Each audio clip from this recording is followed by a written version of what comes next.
Assalamualaikum warahmatullahi wabarakatuh. Kami dari kelompok 8 ingin mempresentasikan tugas studi kelayakan bisnis untuk usahanya camilan keripik pisang. Di sini anggota kami ada Salifa Fauja Aini dan Anggi Kusuma Ningtyas. Selanjutnya akan dilanjutkan oleh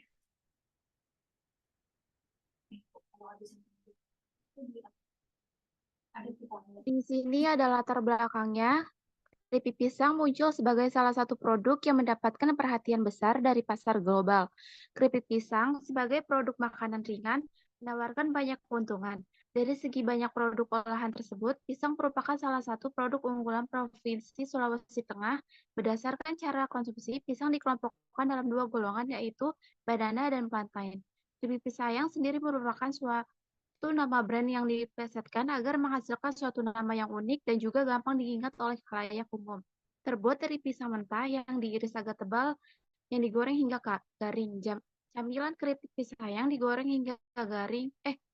Camilan keripik pisang tersedia dalam berbagai varian rasa, mulai dari yang manis hingga yang gurih. Namun untuk saat ini keripik pisang hanya fokus pada beberapa rasa antara lain coklat, matcha, dan juga tiramisu. Selanjutnya di sini ada rumusan masalahnya. Yang pertama, apa saja faktor-faktor eksternal yang mempengaruhi produksi dan distribusi keripik pisang? Yang kedua, bagaimana analisa aspek-aspek studi kelayakan bisnis terhadap cemilan keripik pisang? Tujuannya, yang pertama untuk mengetahui faktor-faktor eksternal yang mempengaruhi produksi dan distribusi keripik pisang.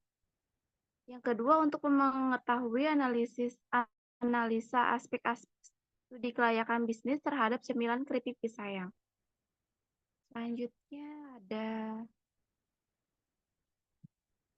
analisis kelayakan bisnis. Usaha atau bisnis didefinisikan sebagai sebuah kegiatan atau aktivitas yang mengalokasikan sumber daya yang dimiliki ke dalam suatu kegiatan produksi yang menghasilkan jasa atau barang, dengan tujuan dapat dipasarkan kepada konsumen supaya dapat memperoleh keuntungan atau pengembalian hasil. Analisis kelayakan bisnis yang diterapkan secara benar akan menghasilkan laporan yang mendalam tentang kelayakan proyek bisnis yang akan didirikan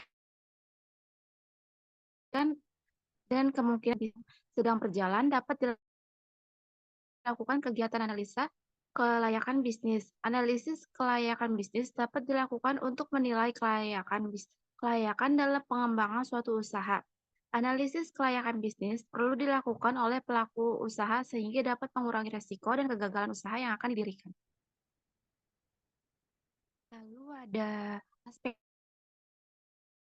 aspek kelayakan bisnis diukur dari dan diteliti sesuai dengan standar yang ditentukan serta peraturan yang disepakati serta disahkan. Dalam studi kelayakan bisnis, di sini ada 7 aspek yang dianalisis oleh seorang individu atau sebuah perusahaan, yaitu yang pertama ada aspek hukum, yang kedua ada aspek pasar dan pemasaran, yang ketiga ada aspek manajemen dan sumber daya manusia, yang keempat ada aspek teknik dan teknologi, yang kelima ada aspek finansial, yang keenam ada aspek ekonomi dan sosial, yang ketujuh ada aspek lingkungan. Selanjutnya ada tahap studi kelayakan bisnis. Dalam tahap pelaksanaan studi kelayakan bisnis, ada beberapa tahapan studi yang harus dikerjakan. Tahapan-tahapan yang dikerjakan ini bersifat umum, antara lain, yang pertama menentukan ide, yang kedua tahap penelitian, yang ketiga tahap evaluasi, yang keempat tahap pengurutan, yang kelima tahap rencana pelaksanaan, dan yang terakhir ada tahap pelaksanaan. Selanjutnya ada definisi dan tujuan dari kelayakan bisnis. Untuk definisinya, studi kelayakan bisnis merupakan suatu kegiatan sementara yang berlangsung dalam jangka waktu terbatas dengan alokasi sumber daya tertentu. Agar usaha dapat dijalankan dengan tidak sia-sia, di sini ada 5 tujuan mengapa sebelum suatu usaha atau proyek dijalankan perlu dilakukan studi kelayakan bisnis. Yang pertama, untuk menghindari risiko kerugian. Yang kedua, memudahkan perencanaan. Yang ketiga, memudahkan pelaksanaan pekerjaan. Yang keempat, memudahkan pengawasan. Dan yang terakhir ada memudahkan pengendalian. Selanjutnya akan dibacakan oleh Nova.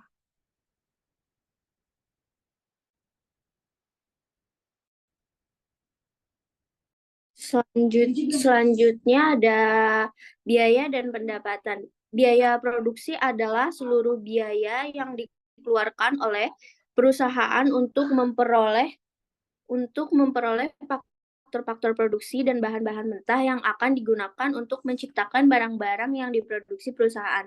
Secara umum, pendapatan dapat diartikan sebagai peningkatan penghasilan yang diperoleh perusahaan dalam melakukan kegiatan atau aktivitas perusahaan dan digunakan untuk membiayai seluruh aktivitas dari perusahaan. Semakin besar pendapatan yang diperoleh, maka semakin besar kemampuan perusahaan membiayai segala pengeluaran dan kegiatan yang dilakukan.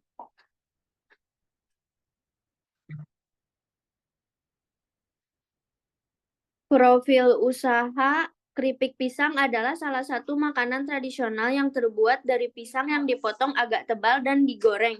Keripik pisang ini merupakan bisnis rumahan yang dijual dengan harga terjangkau. Berlokasi di wilayah kawasan Bogor, Jawa Barat, keripik pisang memiliki beberapa keunggulan, yaitu kualitas yang ada pada keripik terjamin. Sebab proses pembuatan keripik pisang ini mengutamakan kebersihan sehingga menghasilkan produk yang baik dengan varian rasa bestseller yaitu coklat, matcha, dan tiramisu. Penjualan produk keripik pisang menggunakan pemasaran dan promosi yaitu media online maupun offline.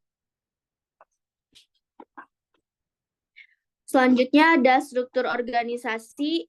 Yang pertama ada manajer atau pemilik, di bawah manajer atau pemilik ada keuangan dan administrasi, di sebelahnya ada pemasaran dan penjualan, lalu di sebelahnya lagi ada staf produksi.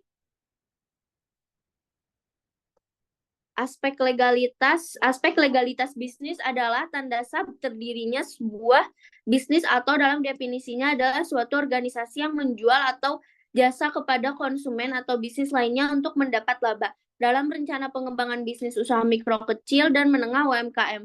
Keripik pisang ini supaya memiliki kedudukan yang ilegal dan mendapatkan kepercayaan lebih dari pelanggan dapat mengajukan surat izin usaha SIUP dengan melengkapi berkas-berkas yang dibutuhkan.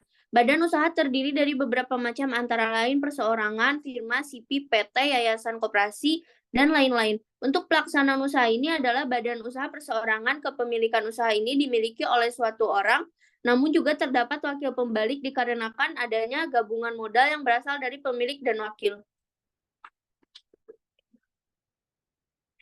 Selanjutnya ada aspek pasar dan pemasaran. Aspek pasar dan pemasaran adalah sebuah studi untuk mengetahui situasi serta kondisi pasar dan seberapa besarnya permintaan dengan jumlah produksi yang akan diproduksi. Salah satu aspek yang dibutuhkan dalam melakukan jual beli ialah aspek pasar dan pemasaran. Dalam potensi pasar makanan ringan mempunyai potensi sangat besar karena tingkat konsumsi masyarakat Indonesia selalu mengalami peningkatan pertumbuhan. Di samping itu, persaingan bisnis makanan ringan sangat ketat. Cara mengidentifikasi berbagai faktor secara sistematis merumuskan strategi perusahaan, namun secara bersamaan dapat menimbulkan kelemahan dan ancaman. A. Kekuatan atau strength, kelemahan atau weakness. C. Peluang opportunity. D. Ancaman atau threat.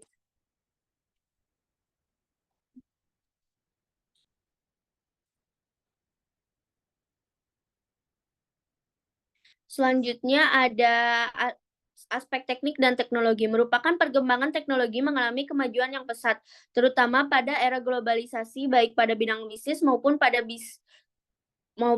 bisnis yang mendukung kegiatan bisnis, sehingga secara tidak langsung mampu mempengaruhi kondisi pasar dan kinerja perusahaan. Setiap kegiatan usaha yang diinginkan untuk berjalan terus-menerus harus ada mengikuti perkembangan teknologi yang dapat diterapkan pada produksi atau jasa yang dihasilkan.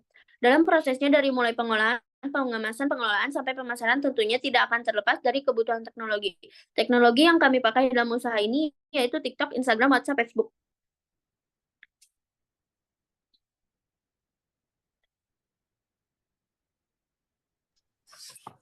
Selanjutnya di sini ada aspek Selanjutnya keuangan. akan dilanjutkan oleh Anggi. Di sini ada aspek keuangan. Selanjutnya item-item di sini ada pisang, minyak goreng, bumbu tabur manis, plastik kemasan, kompor, tabung gas, wajan, alat pengiris pisang, dan sealer. Dengan harga satuan 5.000, 15.000, 10.000, plastik kemasannya 500 perak, kompor 500.000, tabung gas 25.000, wajan 50.000, alat pengiris pisang 50.000, sealer 300.000, dengan seluruh harga total 2.880.000. Kemudian di sini ada pisang, minyak goreng, bumbu tabur manis, plastik kemasan dengan harga satuan 5.000, 15.000, 10.000, dan 500 perak dengan harga totalnya jadi 1.680.000. Selanjutnya ada aspek keuangan. Di sini ada biaya operasional. Biaya operasional yang dikeluarkan adalah untuk gaji karyawan sebanyak 4 orang dengan harga total 8 juta, listrik dan air 1 bulan 300.000, transportasi 400.000. Total dari biaya operasional jadi 8.700.000 rupiah. Untuk biaya bahan bakunya ada 1 juta ditambah 150.000 ditambah 30.000 rupiah ditambah 500.000. Jadi untuk biaya bahan baku ada 1.680.000. Biaya operasionalnya 8 juta ditambah 300.000 ditambah 400.000 sama dengan 8.700.000. Total biaya produksi bulanan sebesar 1.680 ditambah 8.700 sama dengan 10.380.000 rupiah. Selanjutnya untuk biaya produksi per bungkus, ini ada total biaya produksi bulanan dibagi jumlah bungkus, jadi 10.380.000 dibagi 1.500, jadi 6.920. Untuk margin keuntungannya ada 6.920 dari total biaya produksi dikali 50%. Jadi margin keuntungan mendapatkan 3.460.